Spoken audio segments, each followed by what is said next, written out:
গাড়ি যারা আসবে তারা কিনবে, অসুবিধাটা কি আছে? আপনাকে কিনতে হবে কেন? এতদিন গাড়ি ছাড়া চলে নাই। আগের সরকার যারা দেশ ছেড়ে চলে গেছে, এটা কি গাড়িটার সঙ্গে কেউ নিয়ে গেছে? যায় নাই তো। সমস্যাটা কি? ওনাদের গাড়ির দরকার আছে কি নাই এটা এই সরকার এখন টের পাচ্ছে। মাথা খারাপ হয়ে গেছে। এটা কি বলবেন? এটা বলে মানে এটা মানে এগুলো এটা কথা বলতেও লজ্জা লাগে। এটা কি তোমাদের কাজ? তোমাদের যেটা কাজ সেটা করো। এই কেনাকাটা হলো কাজ তাদের। মাঝখানে দেখলাম যে বিদেশে ওই কি প্রবাসীদের ভোটারের জন্য ব্যবস্থা করছে।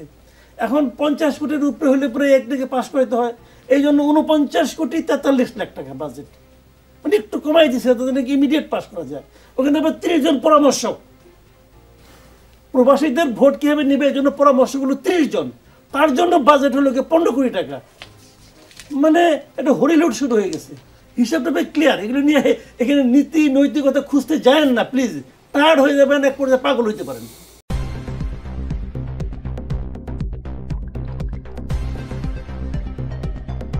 News Vision Digital Multimedia.